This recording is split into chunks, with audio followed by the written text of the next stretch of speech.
Hello friends, welcome back to law media with Manish. आज आपके साथ एक नया टॉपिक डिस्कस कर रहे हैं जो कि मर्केंटाइल लॉ कॉन्ट्रैक्ट के बारे में हम लोग बात कर रहे हैं। उसमें थर्ड वीडियो हमारा है स्कोप ऑफ मर्केंटाइल लॉ।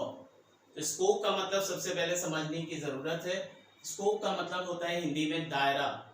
तो इससे ये पता चलता है कि जो सब्जेक्ट हम लोग एज मर्केंटाइल लॉ पढ़ रहे हैं उसमें कितनी चीज़ें इंक्लूडेड हैं, कितने सारे एक्ट्स इंक्लूडेड हैं, क्योंकि ये बहुत बड़ा सब्जेक्ट है, बहुत सारी चीज़ें इंक्लूडेड होती हैं। तो एक लिस्ट मैंने बना के रखी है। हालांकि ये कंप्लीट नहीं है, क्योंकि अगर इसमें बहुत सब कुछ इंक्लूड करेंगे तो बहुत ज़्यादा होगा। तो मैंने शॉर्ट में जितनी चीज़ें हो सकती हैं वो इसमें कवर की हैं। तो आप देखिए कि स्कोप में आपके कितने सारे एक्ट्स कवर होते हैं। तो पहला है, सबसे पहला जो हम लोग स्टडी कर रहे हैं इस समय, Indian contract act 1872, sale of goods act 1930, Indian partnership act 1932, negotiable instruments act 1881, companies act 2013, consumer protection act 2019। ये पहले आपका 1986 हुआ करता था, अब नया एक्ट आ गया है कंज्यूमर प्रोटेक्शन एक्ट 2019।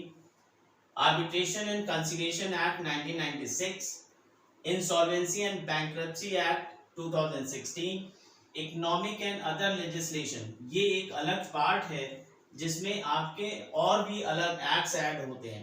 वो होते हैं patent act 1970, copyright act 1957, trademark act 1999।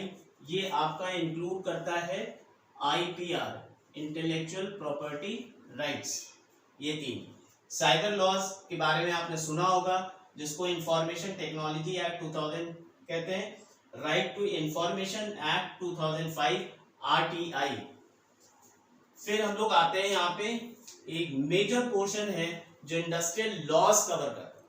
Clear? इसमें भी अराउंड 20-21 एक्ट्स हैं जो पूरे के पूरे इंक्लूड किए जाए, लेकिन मैंने 10 टॉप डिस्कस किए हैं जो कि बहुत अच्छे आपके ज्यादातर कोर्सेज में आते हैं। Factories act 1948, industrial dispute act 1947, payment of wages act 1936, minimum wages act 1948, workman compensation act 1923, trade union act 1926, payment of bonus act 1965, payment of gratuity act 1972, maternity benefit act 1961, employees state insurance act ESIA 1948। इसमें आप ये देखिएगा कि workman compensation act, इसका नाम change करके क्या रख दिया गया था बाद में, ये आप मेरे को कमेंट बॉक्स में लिख के बताइए। क्लियर? फिर आते हैं कुछ और लॉज पे। 11th नंबर पे मैंने लिखा है लॉ ऑफ इंश्योरेंस। कुछ आपके लॉज होते हैं जो इंश्योरेंस से रिलेटेड होते हैं। इसमें आपका दो एक्ट होता है, एक है इंश्योरेंस एक्ट 1938 और IRDA एक्ट है, insurance regulatory development authority act 1999 में। इसमें आपको ये 3-4 चीजें स्टडी करनी होती है जैसे कि LIC एक्ट 1956 जो कि लाइफ इंश्योरेंस से रिलेटेड होता है, और fire insurance, marine insurance, motor vehicle insurance, ये आपके जनरल इंश्योरेंस में आते हैं। तो ये दो पार्ट में डिवाइडेड होता है और ये गवर्निंग एक्ट्स होते हैं जो कि इंश्योरेंस को गवर्न करते हैं।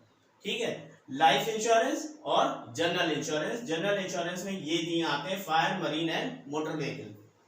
फिर होता है एक आपका लॉ ऑफ कैरेज, जो गुड्स यहां से वहां ले जाने के लिए ट्रांसपोर्टेशन का यूज होता है, उसके लिए आपके कैरेज से रिलेटेड लॉज होते हैं, जैसे कि carriage by land, carriage by sea, carriage by air. ये तीन मोड ऑफ ट्रांसपोर्टेशन यूज होते हैं और इससे रिलेटेड लॉज यहाँ पे बनाए गए। तो ये है all about scope of mercantile law, which is very important. You must know that how many acts have been included. ये आपको पूरी एग्जॉस्टिव लिस्ट नहीं है। अगर इसमें हम लोग बात करें इंडस्ट्रियल लॉ में तो बहुत सारे और भी एक्ट हैं। ठीक है, आशा करता हूं कि आपको ये समझ में आया होगा। Thank you, keep learning, keep watching law media with Manish.